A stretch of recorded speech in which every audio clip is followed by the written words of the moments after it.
Captain Olivia Reeves stood on the bridge of the USS Pioneer, her eyes fixed on the main screen. The stars looked different from this angle, unfamiliar and mysterious. The ship had been exploring this sector for 3 weeks, and so far, they had found nothing extraordinary, just empty planets, space dust, and the occasional asteroid field. "Captain, I'm picking up unusual energy readings," said Lieutenant Commander Alan Patel, his fingers moving quickly across his science station. "Like nothing we've seen before." Olivia walked over to his station, her interest piqued. "Show me." The screen displayed a pulsing light about 2 light hours away. Whatever it wasn't natural. The energy signature didn't match any known cosmic phenomenon in their database. "Could be artificial," Olivia said. "Set a course, Lieutenant Rodriguez. Let's check it out." The Pioneer changed direction, its engines humming as it accelerated, toward the strange signal. Humanity had been exploring space for 15 years since the discovery of faster-than-light travel, but they had yet to find evidence of other intelligent life forms currently inhabiting the galaxy. They had found ruins, artifacts, and signs that others had been there before them, but no living civilizations. 6 hours later, they arrived at the source of the signal. Floating in space was what appeared to be an artificial structure, a station of some kind, dark and seemingly abandoned. "No life signs," Patel reported. "But the structure appears intact. The design doesn't match anything in our records." "How old is it?" Olivia asked. Patel shook his head. "Hard to tell from here. Could be decades. Could be thousands of years." Olivia made a decision. "Prepare an away team. I want to see this up close." 20 minutes later, Olivia led a small team across to the alien structure in a shuttle. With her were Lieutenant Commander Patel, Chief Engineer Megan Clark, and Dr. Gregory Walsh, the ship's xenobiologist. They docked at what appeared to be an entry port. The team wore their environmental suits, not knowing what conditions awaited them inside. "Atmosphere is breathable," Patel said, checking his scanner as they entered. "Temperature is cool but not dangerous." "Keep your helmets on for now," Olivia ordered. "We don't know what might be floating around in here." The interior of the station was dark. Their suit lights cut through the blackness, revealing curved walls covered in strange symbols and what appeared to be control panels. "This is amazing," Dr. Walsh said, his voice filled with wonder. "Definite signs of advanced technology. Look at these interfaces. They're unlike anything we've ever seen." Megan walked ahead, her engineer's curiosity drawing her to what appeared to be a central chamber. The others followed. The room was circular with a raised platform in the center. Strange devices lined the walls. "This looks like some kind of control room," Megan said. She approached one of the panels, studying it carefully. "I think these might be power controls. The design is elegant, almost intuitive." "Don't touch anything yet," Olivia warned. "We need to document everything first." Dr. Walsh was taking samples and readings of the materials around them. "The metal in these walls doesn't match any alloy we know. It's incredibly strong but lightweight." Patel was examining symbols etched into the walls. "This could be a language. Dr. Peterson back on the ship might be able to make something of it." Megan had moved to the central platform. "Captain, I think this station might still be operational. I'm detecting power flows just at a minimal level, like it's in some kind of sleep mode." "Can you tell what it was used for?" Olivia asked. Megan shook her head. "Not yet, but there's something about this central platform. It looks like—" Her hand brushed against a panel as she gestured, and suddenly the room came alive. Lights flickered on, and a humming sound filled the air. The central platform began to glow with a soft blue light. "What did you do?" Olivia asked sharply. "Nothing intentional," Megan replied, backing away from the panel. "I just touched it." The humming grew louder. Symbols on the walls began to light up in sequence, as if some program was being initiated. "We should leave," Patel suggested, his voice tense. "Agreed," Olivia said. "Everyone back to the shuttle now." They turned to leave, but before they could reach the exit, the blue glow from the platform expanded rapidly, engulfing the entire room. Olivia felt a strange sensation, like her entire body was being pulled apart and put back together again. There was a flash of blinding light, and then nothing. When Olivia could see again, she realized they were still in the same room. But something had changed. The dead station was now fully powered, lights brightening every corner. "Is everyone okay?" she asked, looking around at her team. They all nodded, looking confused but unharmed. "Captain," Patel said, his voice strange. "I think you should see this." He was pointing at a window that hadn't been visible before.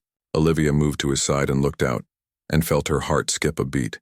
The stars were different, completely different, and surrounding them was a fleet of ships unlike anything humans had ever built. Sleek, massive vessels that dwarfed the Ewing.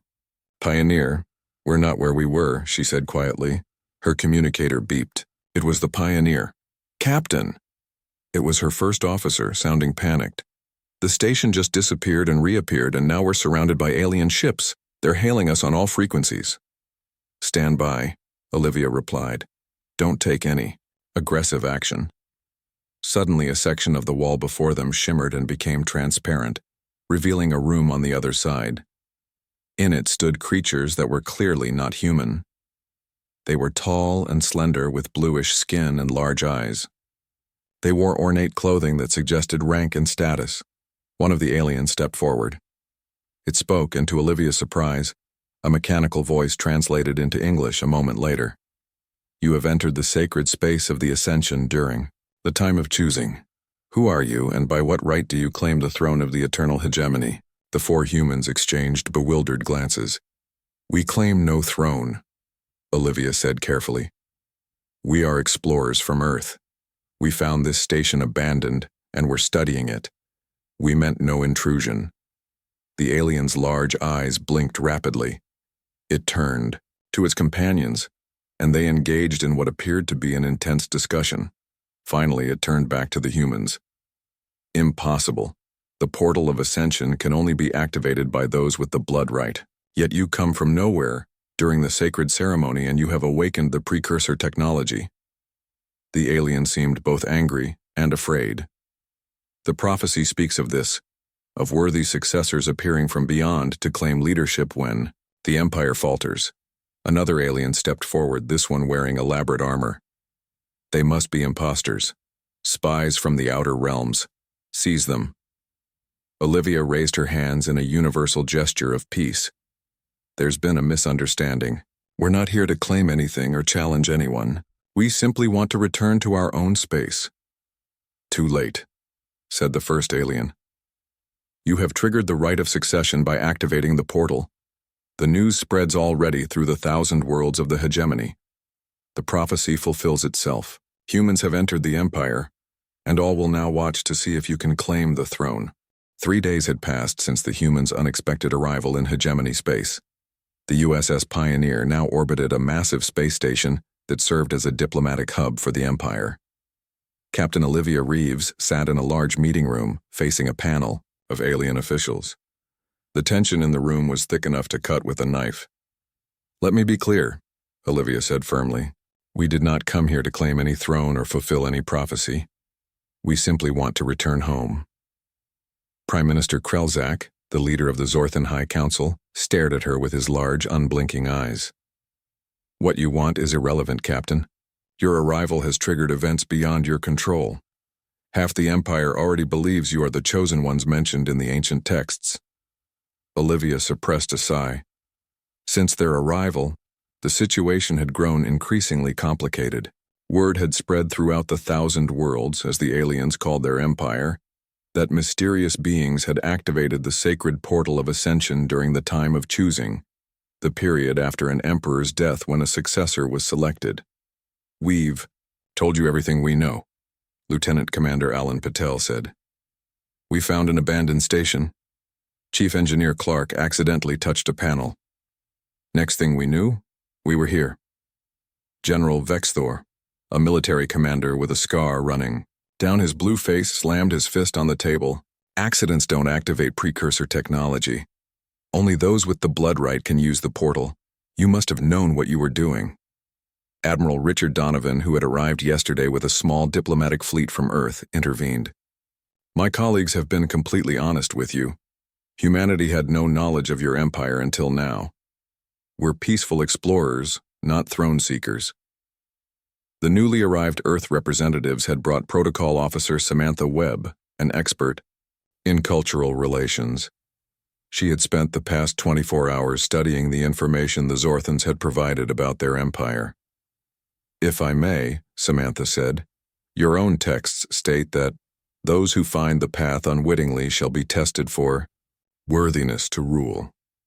Captain Reeves and her team certainly found the path unwittingly. Perhaps there is meaning in that? Olivia shot Samantha a warning look. The protocol officer was playing a dangerous game, seemingly encouraging the aliens' belief in the prophecy. Prime Minister Krelzak's expression changed slightly. The human female speaks truth. The scrolls of ascension are specific about this point. He turned to his fellow council members. We cannot ignore the signs. General Vexthor hissed in disagreement. These creatures are barely out of their planetary cradle. The Zorthan people have ruled the hegemony for 50,000 years. We will not hand over power because of some ancient superstition. Dr. Gregory Walsh, who had been quietly observing, spoke up. 50,000 years? Your species has maintained technological stability for that long? A female Zorthan named Zilra, who had been introduced as a lower caste historian, answered quietly. The Zorthan people did not create the technology you see around you. Much of it was inherited.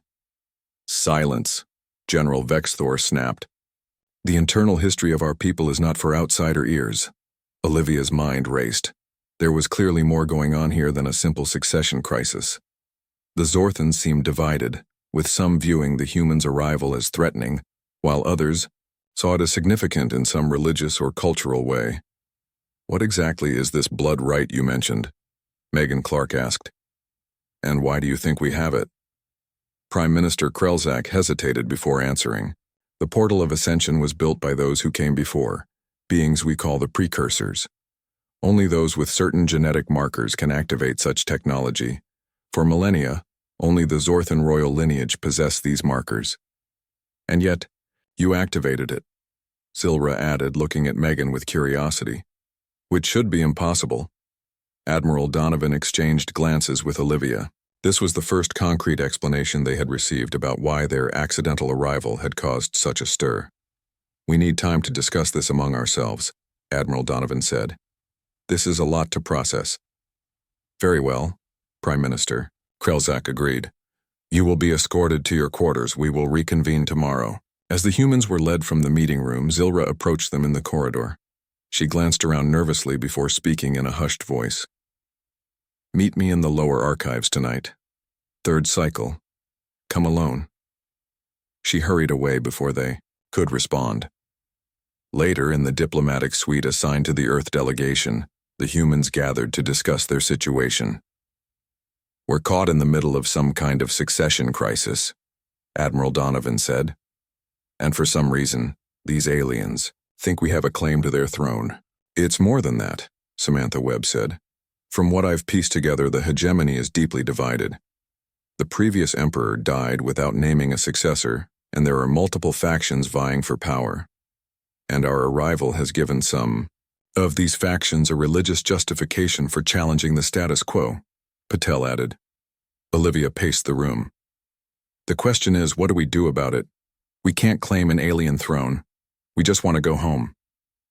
I'm not sure we can go home, at least not yet, Megan said quietly. The station that brought us here, the portal, it's not operational anymore. It burned out after transporting us and the Pioneer. So we're stuck here? Dr. Walsh asked. For now, Megan confirmed. Unless they have other portals we can use. Admiral Donovan looked grave. Then we need to play along until we find a way back. Earth is sending more ships, but it will take weeks for them to reach us through conventional FTL travel. What about this meeting Zilra proposed? Olivia asked. Could be a trap, Donovan said. Or it could be our best chance to understand what's really going on here, Samantha argued. Did you notice how quickly General Vexthor silenced her when she mentioned the inherited technology? After much debate, they decided that Olivia, Patel, and Samantha would meet with Zilra. The rest would remain behind to maintain contact with the growing Earth fleet. That night, the three humans made their way through the dimly lit corridors of the station. The third cycle corresponded to what they calculated was local midnight. They found the entrance to the lower archives where Zilra was waiting. "You came," she said, sounding relieved. "Follow me. There is much you need to know." She led them into a vast chamber filled with ancient-looking artifacts and data terminals. In the center stood a holographic display showing the galaxy. "The hegemony spans this entire region," Zilra said, gesturing to a large section of the galaxy. "Thousands of worlds, hundreds of species, all under Zorthan rule. But it wasn't always so." She activated a data terminal, and images appeared showing beings that looked nothing like the Zorthans. "These are the precursors," she explained. "They built the Empire, the portals, all the technology we now use but barely understand. They vanished 50,000 years ago, shortly after the Zorthans joined the Empire as a client species." "What happened to them?" Olivia asked. Zilra's expression darkened. "The official history says they ascended to another plane of existence. The truth, which few know, is that they were overthrown by my ancestors.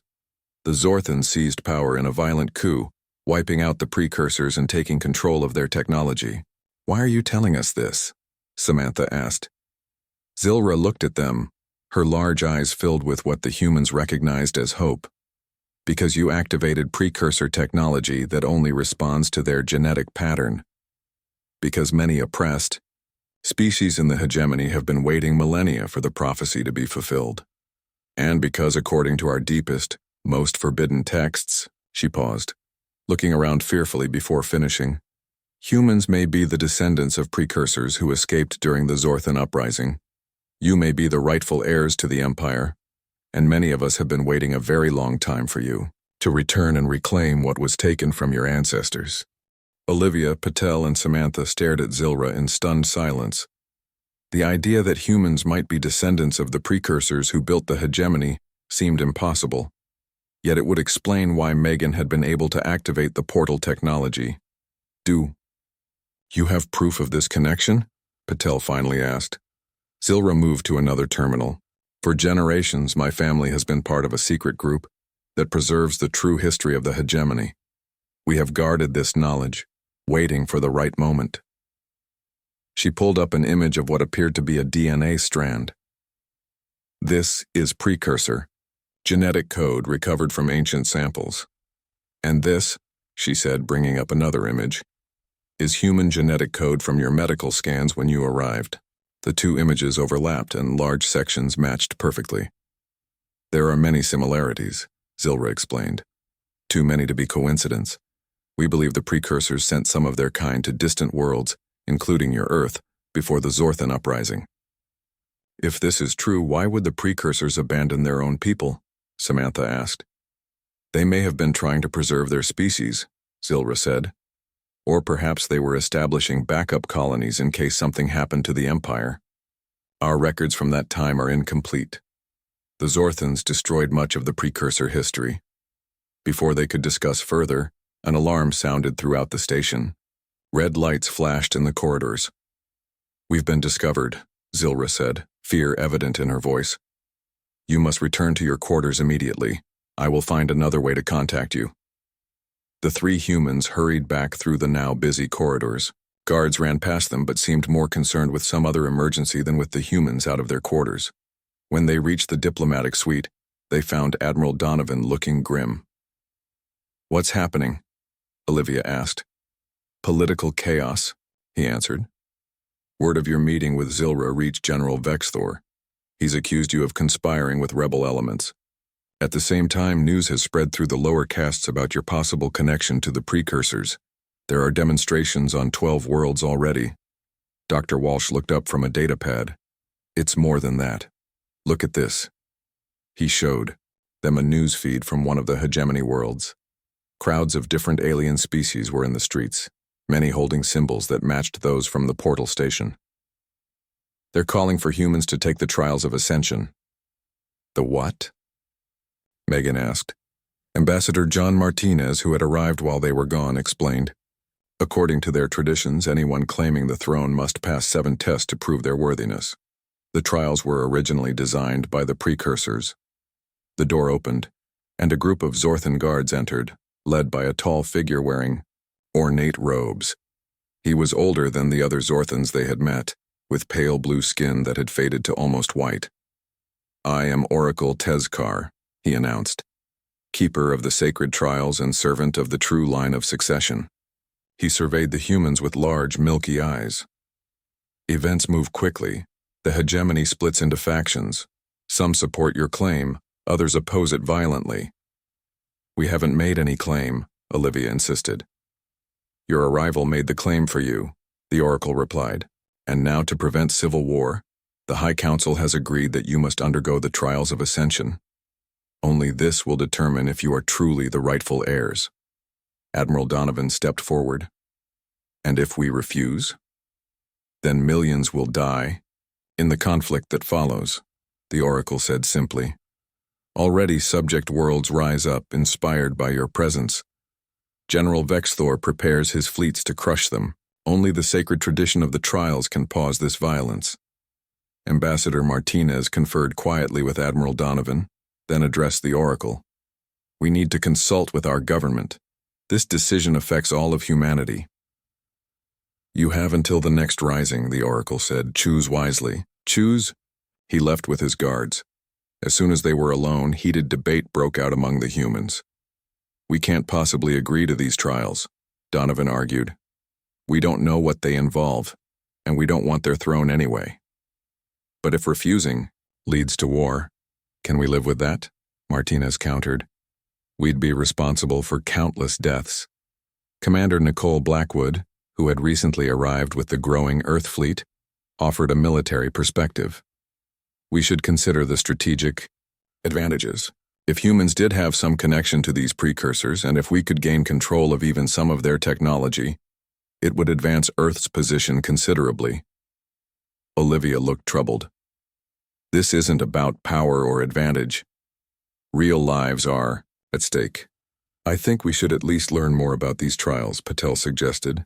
What exactly are we being asked to do? Samantha had been studying the information they had gathered. According to these records, the 7 trials test different aspects of worthiness: wisdom, compassion, technological aptitude, warfare, diplomacy, ethics, and something called the nature of reality. That doesn't sound so bad, Dr. Walsh said cautiously.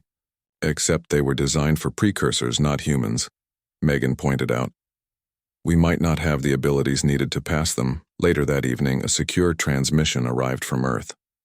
President Evelyn Powell appeared on the screen, her expression serious. After reviewing your reports and consulting with global leadership, we've reached a decision, she said. Earth cannot allow an interstellar war that might eventually reach us. You are authorized to agree to these trials, with conditions. First, no single human will face them alone. You'll work as a team. Second, at any point, if the trials become too dangerous, you may withdraw. And third, even if you succeed, you are not to claim permanent rule of this hegemony. Your goal is to establish peaceful relations and find a way home. The next morning, the humans met with the High Council. Prince Malik, a powerful Zorthan royal, was there, watching them with obvious disdain. We accept the trials of ascension, Ambassador Martinez announced, but we have conditions. After some negotiation, the council agreed to most of the human terms. The Oracle seemed pleased, while General Vexthor and Prince Malik looked furious. The first trial begins tomorrow, the Oracle declared. Prepare yourselves. Each trial will test you in ways you cannot imagine. As they left the council chamber, Prince Malik approached Olivia. You will fail, he said quietly, and when you do, all those who supported you will suffer. I will personally ensure it. That night, Megan and Patel made a surprising discovery while examining data about the trials. Look at this, Megan said excitedly. The trials weren't originally designed for Zorthans or even precursors. According to these specifications, they were created to test beings with exactly our physical and mental capabilities. What are you saying? Olivia asked. I'm saying these trials were made for humans, Megan replied, or at least beings exactly like us. It's as if whoever created them knew we would come here someday. Patel nodded, his expression thoughtful. Which means our arrival might not have been an accident after all. The first trial took place in a massive arena. Thousands of aliens from across the hegemony filled the stands, watching with curious eyes. Captain Olivia Reeves, Lieutenant Commander Patel, Chief Engineer Megan Clark, and Dr. Walsh stood in the center, waiting for instructions. Admiral Donovan and Ambassador Martinez observed from a special viewing area alongside the Zorthan High Council. Oracle Tezekar stepped forward, his voice amplified for all to hear. The first trial tests wisdom and problem-solving. You must navigate the maze of reflection and retrieve the crystal of insight. A section of the floor slid open, revealing a staircase that led down into darkness. You have 3 hours, the Oracle said. Begin. The 4 humans descended the stairs. At the bottom, they found themselves in a vast labyrinth with mirrored walls that reflected endless versions of themselves. Strange symbols glowed on the floor and ceiling. This is more than just a physical maze, Dr. Walsh observed, studying the symbols. I think these are mathematical equations and philosophical questions. Look at this, Megan said, pointing to a section of wall where the reflections showed not their present selves, but younger versions of each of them making crucial life decisions. It's reading our memories, Patel realized. For the next 2 hours, they navigated the maze, solving complex problems that tested both logic and emotional intelligence. Each correct solution led them deeper into the labyrinth.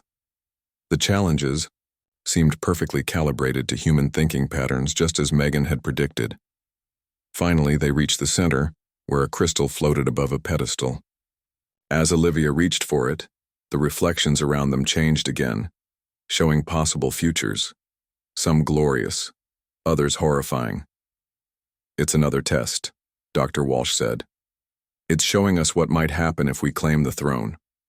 Olivia studied the images. We need to choose wisely. After careful consideration, she took the crystal, but then placed it back on its pedestal in a slightly different position. Immediately, a door opened in the wall beside them. How did you know to do that? Patel asked, surprised. The trial wasn't about taking power, Olivia explained. It was about recognizing when not to use it. The future where we simply took control led to more conflict. They emerged from the maze to stunned silence, then gradually building applause. Oracle Tezekar looked pleased while General Vexthor and Prince Malik whispered angrily to each other. The humans have passed the first trial, the Oracle announced. They have demonstrated wisdom beyond mere intelligence. Over the next several days, the humans faced the second and third trials. The second tested compassion and justice, requiring them to resolve conflicts between different alien species. The third challenged their technological understanding, asking them to repair ancient precursor devices. Much to the surprise of the Zorthan leadership, the humans passed each trial with relative ease. Their success fueled growing support among the hegemony's many subject worlds. Aliens of all kinds began arriving at the station, hoping to witness what many now called the return. After the third trial, Director Laura Bennett from Earth Intelligence managed to arrange a private meeting with Elder Voxum, one of the oldest living Zorthans and a keeper of historical records. You wish to know the truth about your connection to the precursors, the ancient Zorthan said, his voice barely above a whisper. It is dangerous knowledge. General Vexthor has already tried to silence 3 historians who spoke too freely. We need to understand why we're here, Laura insisted, why the trial seemed designed for us. Elder Voxum activated a holographic display showing the galaxy. Long ago, the precursors built the greatest civilization our galaxy has ever known. They did not conquer. They uplifted, shared knowledge, created wonders. The hegemony was a place of peace and advancement. The hologram showed sleek ships and magnificent cities. The Zorthans were one of many species welcomed into this paradise, Voxum continued. But our ancestors were not content to be equals. They wanted control. His voice held shame. Led by a military genius named Drelzar, they orchestrated a galaxy-wide coup attacking simultaneously on thousands of worlds. How could they overcome a more advanced civilization? Laura asked. Treachery, Voxum said simply. The precursors trusted too much. They never expected betrayal from within. When they realized what was happening, a group of precursor scientists enacted a desperate plan. They sent ships to distant, primitive worlds, carrying their genetic legacy. Earth was one such world. You're saying they altered human DNA? Laura was shocked. Not altered. They merged with your ancestors, becoming one species. They knew the Zorthans feared to follow them so far, to worlds without portals or technology. So they hid among primitive species, waiting for evolution to one day bring their descendants back to reclaim what was lost. And the trials? Why do they seem designed for humans specifically? Because they were, Voxum confirmed. The precursors hid backdoors in all their technology, including the succession trials. They encoded them to recognize their own genetic signature, which you now carry.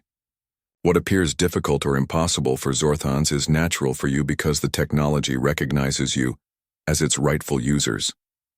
This revelation stunned the Earth team. If Elder Voxum was telling the truth, then humanity's entire evolution had been guided by the precursors' genetic influence. They were, in a very real sense, the heirs to an ancient galactic civilization. But there was no time to process this information fully.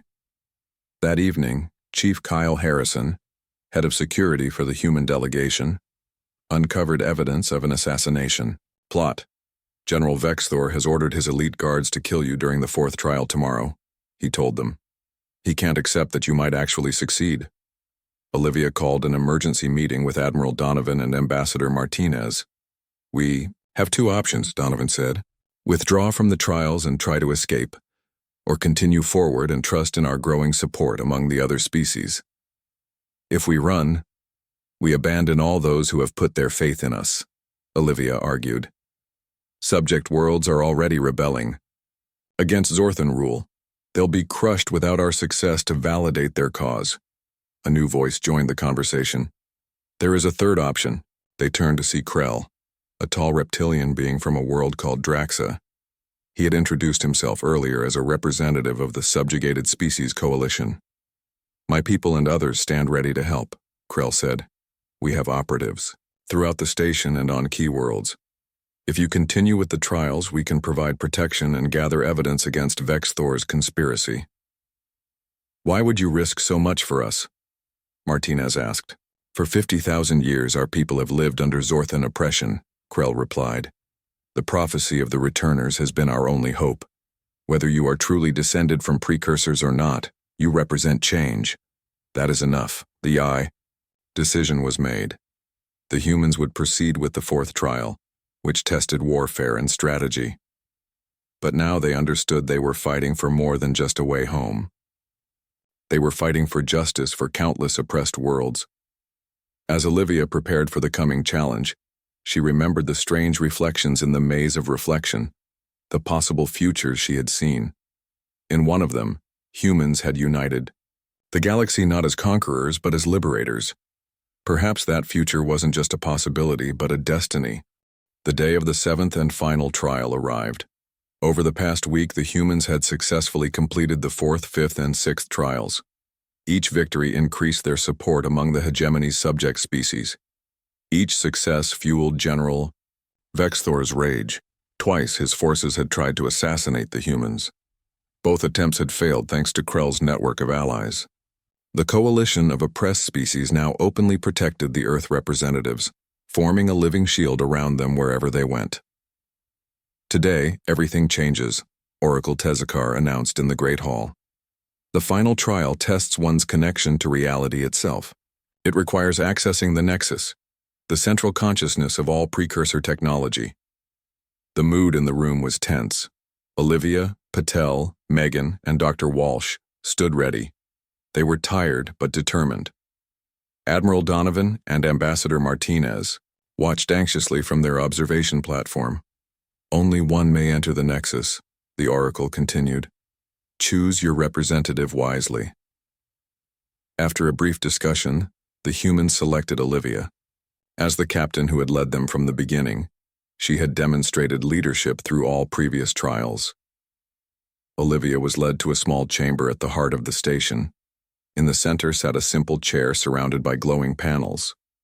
The Oracle instructed her to sit. "The Nexus will test your mind and your very being," he warned. "Many have been driven mad by the experience. But if you are truly the heirs of the precursors, you will find your way." Olivia sat in the chair. Immediately the panels brightened and energy flowed around her. She felt her consciousness expand beyond her body, beyond the room, beyond the station. She found herself floating in a vast mental space filled with swirling lights and information streams.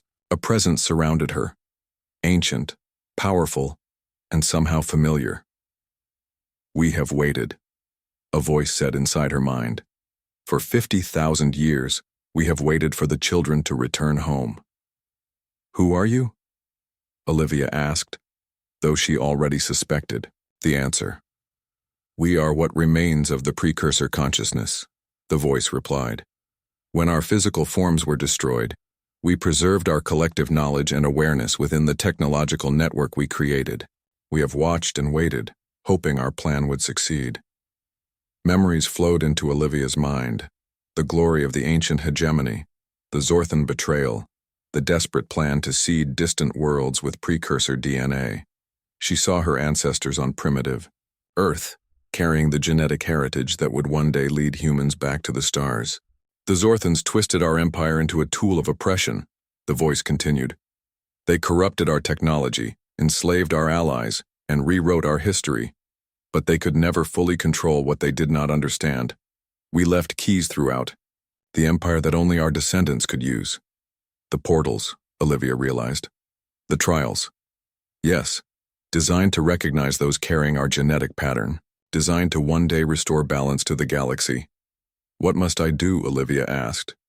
"Claim what is yours by right," the voice answered. "But remember, power exists to serve, not to dominate." That was the Zorthan error. Olivia felt knowledge pouring into her mind. Technical specifications, command protocols, activation codes. The precursor consciousness was giving her control of the entire Imperial network, including weapon systems, communication arrays, and the remaining portals scattered throughout the galaxy. In that moment, she understood the full weight of the decision before her. Humanity could take control of the Empire, ruling as the Zorthans had, or they could choose another path. Outside in the physical world, tensions were reaching a breaking point. General Vexthor had grown tired of waiting. He and his loyal troops stormed the council chamber, weapons raised. "This farce ends now," he shouted. "I will not allow aliens to usurp Zorthan authority." Prince Malik joined him, along with other high-ranking Zorthans. They took the Earth representatives hostage and demanded the trials be stopped immediately. "The prophecy is a lie," Prince Malik declared. "These humans are nothing special. They are primitive creatures who stumbled upon technology they don't understand." As chaos erupted in the chamber, something unexpected happened. All around the station, ancient systems suddenly activated. Panels that had been dormant for millennia lit up. The Oracle watched in awe. "The awakening begins," he whispered. Inside, the Nexus, Olivia made her choice. With the knowledge given to her by the precursor consciousness, she activated a galaxy-wide protocol. Not to seize power, but to release it. Her consciousness returned to her body. She stood from the chair and walked back to the council chamber, where she found General Vexthor holding a weapon to Ambassador Martinez's head. "What have you done?" the general demanded, seeing the strange glow in her eyes. "I've awakened the true purpose of the hegemony," Olivia replied calmly. "Look around you." Throughout the chamber, on screens and holographic displays, images appeared showing precursor technology activating across the galaxy. But not as weapons or tools of control. The technology was dismantling the structures of oppression, opening planetary shields, unlocking communication networks, freeing imprisoned species. "The Empire was never meant to be a prison," Olivia explained. It was designed as a network of cooperation and shared advancement. I have returned it to its original purpose. General Vexthor fired his weapon at her in rage, but the energy beam stopped mid-air, dissipating harmlessly. The precursor systems recognize me as their administrator, Olivia said, and I have removed your access. Within hours, the news spread throughout the 1,000 worlds. The subject species celebrated as Zorthan control systems failed everywhere. Earth vessels, led by Supreme Admiral Alex Morgan, arrived through newly activated portals, bringing representatives from humanity to help stabilize the transitioning empire. 1 week later, representatives from hundreds of species gathered in the Great Hall. The Zorthans, now stripped of their military advantage, were present too, looking uncertain about their future. "We did not come here to rule," President Evelyn Powell announced to the assembly. "We came by accident, but we now understand our responsibility. Our ancestors helped build this civilization, and we will help restore it, not as conquerors or emperors, but as equals." She proposed a new galactic federation where all species would have representation. The ancient technology would be studied and shared for the benefit of all. The era of the hegemony was over. As the details were negotiated, Olivia stood with her original crew on an observation deck, watching ships from dozens of worlds coming and going freely through the newly reopened portals. "So we really did end up claiming the throne," Megan said with a smile, "just not in the way anyone expected." "We didn't claim it," Olivia corrected her. "We dissolved it. That was the real test of the final trial, to see if we would use power wisely or repeat the mistakes of the past." Dr. Walsh looked out at the stars. "It's ironic. We spent years searching for intelligent life, never suspecting that we ourselves were the descendants of a galactic civilization. And now we've come full circle," Patel added, "helping to rebuild what was lost." Olivia nodded. "By accident, humans entered the Empire, and instead of claiming the throne, we returned it to its people.